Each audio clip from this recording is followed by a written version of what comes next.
నమస్కారం. మాఘపురాణం 3వ అధ్యాయంలోకి వచ్చాం. ఈ 3వ రోజు పారాయణలో ఏం చెప్తున్నారో విందాం. దిలీప భూపతికి వశిష్ఠ మహర్షి ఇలా తెలియజేస్తున్నారు. నేను వివరించే విషయాల్ని శ్రద్ధగా ఆలకించి గ్రహించు. ఇది అత్యంత పురాతనమైనది. ఎప్పుడో జరిగిందట. కృతయుగం నాటి కథ చెప్తున్నారు. ఒకనాడు వింధ్యాచలము మరియు హిమాచలము మధ్య ప్రాంతంలో కరువు కాటకాలు వచ్చి ప్రజలు చాలా ఇక్కట్లకి లోనయ్యారు. ఈ కరువు కాటకాలు వస్తాయా కృతయుగంలో అంటే? ఉన్నాయటండి అప్పుడు కూడా. 2 తెలుగు రాష్ట్రాలలో మొట్టమొదటి factory outlet jewellery shop Mukunda jewelleries. తాగడానికి నీరు కానీ తినడానికి తిండి కానీ లేక ప్రజలు కటకటలాడిపోయారు. పశువులకు సరైన మేత లేక నశించిపోసాగాయి. ప్రజలు ఆర్థిక బాధలతోటి అలమటించిపోయారు. ఇంకా వారేమి యజ్ఞయాగాదులు క్రతువులు చేస్తారు? యజ్ఞం యాగం దానం ఎప్పుడు చేస్తామండి? మనకు అబండెన్స్ ఉంటే, బాగా డబ్బులు అవకాశాలు ఉంటే అప్పుడు బోల్డన్ని చేస్తాం. లేకపోతే ఏం చేస్తాం? ఉపవాసం తప్పిస్తే ఇంకేమీ చేయలేకపోతాం. అయితే దేవతార్చనలు కానీ ధర్మకార్యాలు కానీ జరగలేదు ఆ కాలంలో. అడవులందు తపస్సు చేసుకునే మునీశ్వరులు కూడా ఈ కరువు కాటకాలకి తట్టుకోలేక వలసపోవటం మొదలుపెట్టారు. మునీశ్వరులు వీళ్ళంతా ఏమిటి, వీళ్ళకి ఏదో కొద్దిగా అది నివర్ధాన్యాలు అవి పండేవి, ఏదో కొంచెం వండుకునేవారు. భిక్ష లభించేది అపారంగా. అంటే ప్రజలు గనక ధనధాన్యాలతో తొలుతొగుతూ ఉంటే వాళ్ళ దగ్గర నుంచి యజ్ఞయాగాది క్రతువులకి కావలసిన సంభారాలు వచ్చేవి. ఋషీశ్వరులకి మునీశ్వరులకి కావలసిన భిక్ష కూడా లభించేది. వాళ్ళ దగ్గర ఏం లేదు, వాళ్ళు వీళ్ళకేం పెడతారు? వీళ్ళకి పెట్టలేకపోయారు. దాంతో మునీశ్వరులు కూడా వలస వెళ్ళిపోవటం మొదలుపెట్టారట. ఈ ప్రాంతంలో ప్రవహిస్తున్నటువంటి రేవా నదీ తీర ప్రాంతం అంతా కూడా, రేవా నది చాలా, ఈ రేవా తీరం ఎక్కడ కనపడుతుంది మనకి? సత్యనారాయణ వ్రత కథలో రేవా తీరంలో చెప్తారనమాట. రేవా అనే నది ఉందని. విడిగా మనకెక్కడ ఆ నది కనిపించదు, అంటే మన ప్రాంతంలో లేదు కాబట్టి. ఇదంతా నీళ్లు తగ్గిపోయి ఫలవృక్షాలు పంట భూములు ఎండిపోవటం మొదలుపెట్టాయి. కనీసం తాగడానికి కూడా నీరు లేని దుస్థితి దాపురించిందట. ఈ అడవిలో బహుముఖ ప్రజ్ఞాశాలి తపోధన సంపన్నుడైన భృగు మహర్షి కూడా నివసిస్తూ ఉండేవాడు. ఈ అనావృష్టి ప్రభావం ఆయన కూడా తగిలింది. ఆయన కూడా ఈ నీచ నికృష్ట కరువు కాటక స్థితిని భరించలేకపోయాడు. సరే, ఎంతో కాలం నుంచి ఉంటున్న ఈ ప్రాంతాన్ని విడవలేక ఆలోచించి చివరికి హిమాలయ ప్రాంతాలకి వలస వెళ్ళిపోయాడట. ఈ హిమాలయ పర్వత ప్రాంత పడమటి దిక్కున ఒక కొండచర్య ఉంది. ఈ కొండచర్య అక్కడున్న కైలాస పర్వతానికి కొంచెం సమీపంలో ఉందట. కైలాసానికి దగ్గరలో ఉంది.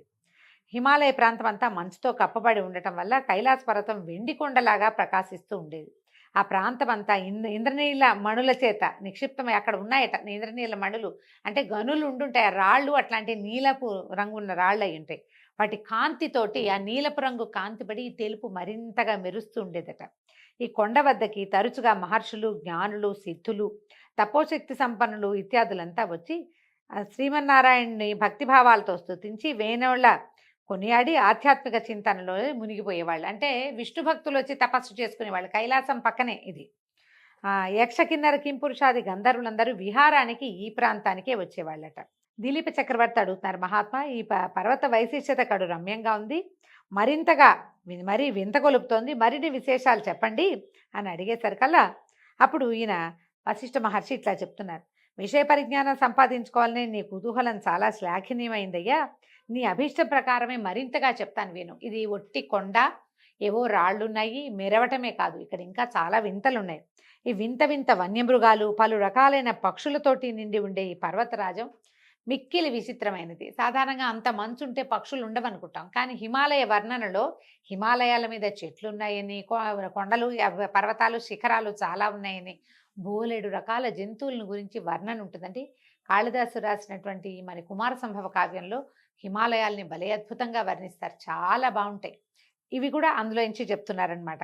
ఇంతలి చెట్లు చిత్రాతి చిత్రములైన వర్ణములతోనూ ఫలపుష్పాదులతోని నిండి ఉండి కడు రమ్యంగా ఆకర్షణీయంగా ఉంటాయి. ఆ పర్వతరాజం 30 యోజనాల పొడుగు, 10 యోజనముల ఉన్నతమై అలరారుతూ ఉంటుంది. ప్రకృతి సౌందర్యాన్ని అంతటినీ సంతరించుకున్నటువంటి ఆ పర్వతరాజం దగ్గరికి భృగు మహర్షి వచ్చి ఆ పర్వతం యొక్క అందచందాలకు, సుందర నయనానందకర దృశ్యాలకు అచ్చెరి ఉంది కడు సంతోషాన్ని పొందాడు. తాను తదేక దీక్షతో తపస్సు చేసుకోవడానికి ఇదే అనువైన ప్రాంతమని అనుకుని అచోటనే తన ఆశ్రమాన్ని నిర్మింపజేసుకుని తపస్సు కొనసాగించాడు.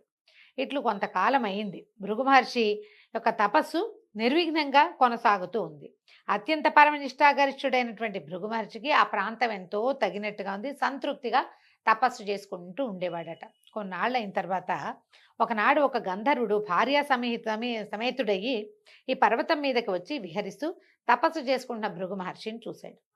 మహర్షి పట్ల ఆకర్షితుడై తన వృత్తాంతాన్నంతా చెప్పాడు. దగ్గరకు వచ్చి నమస్కారం చేశారు భార్య భర్త ఇద్దరు. అతను ఏం చెప్తున్నాడు, ఓ మహాత్మా, తమరు తపోశక్తి సంపన్నులు, సర్వజ్ఞులు, కావున మీరు దయతలిచి నా కష్టాలని కడతీర్చమని ప్రార్థిస్తున్నాను అన్నాడు. అనేసరికల్ భృగు మహర్షి, గంధర్వ, నీకొచ్చిన కష్టం ఏమిటి? నువ్వెందుకు విచారంగానో భార్యాద్వితీయుడుగా ఉన్నావు. భార్యాభర్తలిద్దరూ కలిసి ఉంటే ఇంకా కష్టమేమిటి? అదే కదా అత్యంత సుఖమైన సంగతి. ఇలా ఎందుకు బాధపడుతున్నావు? నీ వృత్తాంతం అంతా చెప్పు. ఏ విషయం వల్ల నువ్వు బాధపడుతున్నావో నాకు అర్థమయ్యేలాగా చెప్పమన్నాడు. అప్పుడు గంధర్వుడు చెప్పాడు, ఓ భృగు మహర్షి, నా కష్టాన్ని నేను ఏ విధంగా చెప్పను? నాకు పూర్వజన్మ పుణ్య ఫలమున స్వర్గం ప్రాప్తించింది, కానీ నాకెందుకో పులి ముఖము కలిగినది. ఈ వచ్చిన గంధర్వుడు శరీరం అంతా అందంగా సౌష్ఠవంగా చక్కగా బంగారపు రంగులో మెరిసిపోతూ వివిధ రత్నాభరణాలు ధరించి చక్కగా ఉన్నాడు, కానీ అతని ముఖం పులిలాంటి ముఖం. పూర్తిగా పులిగా లేడు, కానీ ఒక రకమైన భీషణమైందంటే గండస్థలాలు అవి ఇలా గండరించి ఉండటము, కళ్ళు అవి విస్తారంగా ఉండటం, అంటే విశాలమైన నేత్రాలు కావవి, పులి కళ్ళు ఇట్లా పైకి లేవదీసినట్టుంటాయి. కనుబొమ్మలు తక్కువగా ఉండటము, మొహం గండుగా ఉండటం. అందమైన ముఖం కాదు, శరీరం చక్కగా ఉంది లావణ్యంగా, ముఖానికి ఆ లావణ్యం లేదు. పులిలాంటి ముఖ కవళికలు కలిగి ఉన్నాడనమాట. ఈ పులి ముఖంతో బాధపడుతున్నాను, నాకు ఈ దురవస్థ ఎందుకు కలిగిందో తెలీదు, నేను చేసిన పాపం ఏమిటో నాకు బోధపడదు, మిగిలినవన్నీ బాగున్నాయి, నా భార్య కూడా చాలా బాగుంది అంటున్నాడు. ఈ పులి మొహంతో చాలా బాధలు పడుతున్నాను, ఎవరికి నా మొహం చూపించలేను, నన్ను చూసిన వాళ్ళంతా నేను పులినని పలకరించరు, మామూలుగా నడిచెళ్ళినా కూడా. ఇక ఈమె నా భార్య అత్యంత రూపలావణ్యాలు కలిగింది, మిక్కిలి గుణవంతురాలు, మహాసాధ్వి, అత్యంత పైగా నా వికృత రూపం వల్ల నేను అందరికీ దూరం అయిపోతుంది. ఈమె సాధ్వే, ఆ అమ్మాయి నాతోటే ఉంటుంది, ఈమె నాతో ఉండటం వల్ల ఆమె కూడా ప్రపంచంతో సంబంధం లేకుండా పోతుంది, అదొక బాధగా ఉందన్నమాట. నాకు ఈ రూపకారణాన్ని తెలిపి దాని నివారణోపాయం కూడా తెలుపమని వేడుకుంటున్నానని పదే పదే ప్రార్థించాడట. గంధర్వుని వృత్తాంతము, అతని దీనాలాపాలు విని అతని వికృత రూపాన్ని చూసినటువంటి భృగు మహర్షి హృదయం ద్రవించింది. తన హృదయాన్ని ఎవరో కలచివేసినట్టు అయిపోయిందట. వికృత రూపంలో ఉన్న ఆ గంధర్వునికి ఎట్లాగైనా తన శక్తి కొలది సాయం చేయాలని నిశ్చయించుకుని, ఓ గంధర్వ కుమార, నీవు మిక్కిలి దురదృష్టవంతుడివి, భాగ్యహీనుడివి, నీ అదృష్టహీనత వల్లే నీకు ఈ దురవస్థ కలిగింది. మనిషిని కుంగదీసేవి మూడు, ఒకటి పేదరికము, పాపము, దురదృష్టము. ఇవి కుంగదీస్తాయి బాగా, కావున వీటిని నివృత్తి చేసుకోవాలి. ఇప్పుడు మనిషి అంటే వీడు గంధర్వుడు కదా, ఆ గంధర్వుడికైనా సరే ఇలాంటి సమస్యలు వస్తాయి. మనం చాలా పురాణ గాథలు వింటుంటాం, గంధర్వులు, యక్షులు వీళ్ళంతా కూడా ఏదో ఒక శాపానికి లోనే మానవ జన్మెత్తాల్సి వస్తారు, రకరకాల నానా యోనుల ఎందు పుట్టాల్సి వస్తారు. వాళ్ళకు కూడా వస్తాయి. పూర్తిగా దేవయోనులు కాదు, వాళ్ళు పూర్తిగా దేవతలు కాదు, ఆ జాతులకి చెందిన వాళ్ళు. దానివల్ల వాళ్ళకి స్థాన భ్రంశము, పదవి భ్రంశము, ఆ శరీరమే లేకపోవటము, ఇలాంటి రకరకాల అవస్థలు వస్తాయి. అందుకని దానికి చెప్తున్నారనమాట. ఇది ఒక మాఘమాస స్నానం వల్లే సాధ్యం, దీనికి అదే పరమౌషధం. మాఘమాస స్నానాన్ని ప్రతివారు జాతి కుల మతముల భేదం లేకుండా జనులందరూ చేసి తమ తమ పాపాలని నివృత్తి చేసుకోవచ్చు. కావున నీవు కూడా మీ భార్యతో సహా ఈ మాఘమాస పర్వదినములందు నదీ స్నానాన్ని చేయి, నీకు శుభములు చేకూరగలవు. ఇప్పుడే మాఘమాసం మొదలైందని చెప్తున్నారు. ఇది మాఘమాసమే కాబట్టి మీ ఇద్దరు నదీ స్నానం చేసి పవిత్రులై విష్ణు పూజ నిర్వహించండి, మీకు మేలు కలుగుతుంది అన్నారు. మాఘమాస నదీ స్నానం చేసుకునేసరికి నీ కష్టాలు తొలగిపోతాయి, భయపడద్దు, నీ మనోవాంఛ నెరవేరుతుందని మునిపుంగవుడు మాఘమాస విశిష్టతని వివరించాడు. ఇప్పుడు చూడండి, మనం మామూలుగా ఏం చెప్తున్నాం, సూర్యారాధన అని చెప్తున్నాం, విష్ణువారాధన చెప్తున్నారు. ఈ మాఘంలో స్నానం చేసి విష్ణువాలయాన్ని దర్శించడం చాలా మంచిది, విశేషమైంది. విష్ణువాలయాన్ని దర్శించలేని వాడు సూర్యుడి ముఖం దర్శనం చేసినా కూడా ఫలితం లభిస్తుంది. నెల రోజుల పాటు రోజు పొద్దున్నే లేచి స్నానం చేసి సూర్యుడి ముఖం చూడండి, మీ ముఖ వర్చస్సులో ఎలాంటి మార్పు వస్తుందో మీకే తెలుస్తుంది. మొహం మాడిపోయేదాకా నుంచో ఒక్కర్లా సూర్యుడి ముందు ఓ చెంబు నీళ్ళు చూపించి నమస్కారం చేసుకుంటే ఉదయకాలపు సూర్యకాంతి వల్ల శరీరానికి కావలసిన కొన్ని విటమిన్లు అందుతాయి. పొద్దున్నే లేవటం వల్ల మొహం వికాసంగా ఉంటుంది, తెల్లవారే లేచి స్నానం చేయటం వల్ల ఫ్రెష్గా ఉంటాం, ఆరోగ్యం బాగుంటుంది. స్నానం చేసి ఆహార స్వీకారం చేయటం వల్ల కూడా ఆరోగ్యం బాగుపడుతుంది. ఈ పొద్దున్నే లేవటం కోసం మనం ముందు రోజు రాత్రి పెందరాళ్ళే పడుకుంటాం, లేవాలన్న ఇంటెన్షన్ ఉంది. ఇప్పుడు ఈ కాలంలో లేవటం వల్ల, పొద్దున్నే లేవటం వల్ల కాల విరేచనం అవుతుంది, కాలకృత్యాలు సమయానికి అవుతాయి, టైం కలిసి వస్తుంది. మనం అనుకున్నట్టుగా అవుతుంటే ముఖ వికాసం ఆటోమేటిక్గా ఉంటుందండి. మనం చూడండి, సక్సెస్ఫుల్ పీపుల్ మొహాలు బ్రైట్గా ఉంటాయి. సక్సెస్ అంటే అదేమిటో వ్యాపారం బ్రహ్మాండం పగలగొట్టాలని అనుకోక్కర్లేదు. మనం రోజు అనుకున్న ప్లాన్ ప్రకారం సరిగ్గా పని జరిగినా కూడా సక్సెస్ఫుల్ అయినట్టే. సక్సెస్ అవుతాం. ఆ సక్సెస్ వల్ల మనకి ముఖంలో వికాసం ఆటోమేటిక్‌గా వస్తుందండి. అదే చెప్తున్నారు. మాఘమాసం అత్యంత విశేషమైనది. దీనికి పొద్దున్నే లేవడం, ఈ స్నానం చేయటం, సూర్యారాధన లేదా భగవదారాధన మనం ఏది ఆరాధన చేసుకుంటే మన ఆరాధన క్రమాన్ని బట్టి. మనం ఇంకేం చెయ్యం. మనకి సూర్యారాధన లేదు, ఇంకో ఆరాధన లేదు. కానీ సూర్యుడు అందరికీ అవసరం కదండీ! ఆరాధన లేదు, సూర్యుడు మీకొద్దా? కావాలి ప్రతి వాళ్ళకి. సూర్యుడే కదా మన రోజుని నడిపేవాడు. మనకి పచ్చదనాన్ని ఇచ్చేవాడు, మన కళ్ళకి వెలుగిచ్చేవాడు, మన ఇంటికి ఆరోగ్యాన్ని ఇచ్చేవాడు సూర్యుడే. ప్రతి వాళ్ళు జాతి, కుల, మత విచక్షణ లేకుండా సూర్యుడికి నమస్కారం చేయవలసిందే. అది ఖచ్చితంగా చెప్తున్నారు. చూడండి పురాణాల్లో కూడా జాతి, మతం అని ఎందుకు చెప్పారు? నేను సూర్యుడిని ఆరాధించండి, ఆరాధించను, నేను గణపతిని ఆరాధిస్తాననేవాళ్ళు ఆ కాలంలో కూడా ఉన్నారు. గాణాపత్యము అలాంటి మతాలు ఉండేవి. అయినా సరే సూర్యుడికి నమస్కారం చేయాలి, స్నానం చేయాలని చెప్తున్నారు. గంధర్వుడు అతని భార్య కూడా శ్రద్ధగా ముని చెప్పిందంతా విన్నారు. మాఘమాస మాహాత్మ్యాన్ని గ్రహించారు. వెంటనే సమీపమునందున్న నదిలో సతీ సమేతంగా గంధర్వుడు ముని చెప్పినట్లే స్నానం చేశాడు. అయితే కథలో చెప్తారంటే అంతే, ఇలా ఒక్కసారి స్నానం చేయగానే ముఖవర్చస్సు మామూలుగా అయిపోయిందని.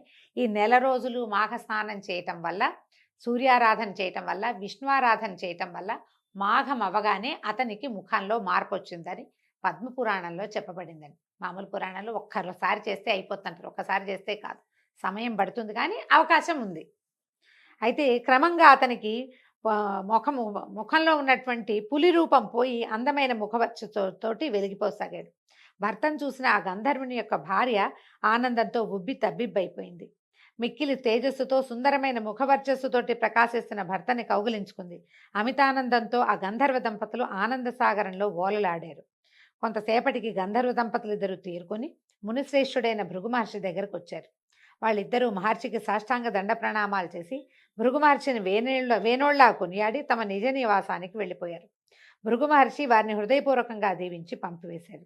ఈ విధంగా ఈ పులిముఖం కలిగినటువంటి గంధర్వ యువకుని చరిత్రని వశిష్ఠ మహర్షి దిలీప మహారాజుకు విన్నవించి, రాజా విన్నావు కదా ఈ మాఘమాస ప్రత్యేకత, కాబట్టి మాఘమాసంలో కేవలం నదీ స్నానం చేస్తేనే ఎలాంటి పుణ్యం సిద్ధిస్తుందో తెలుసుకున్నావు, కాబట్టి ఈ మాఘమాస స్నానాలని విశేషంగా చేయాలని ప్రచారం చేయమని దిలీప మహారాజుకి వశిష్ఠ మహర్షి తెలియజేశారు. దీంతో 3వ రోజు పారాయణ పూర్తయిందండి. రేపు ఉదయం 4వ రోజు పారాయణతో మళ్ళీ కలుసుకుందాం. నమస్కారం.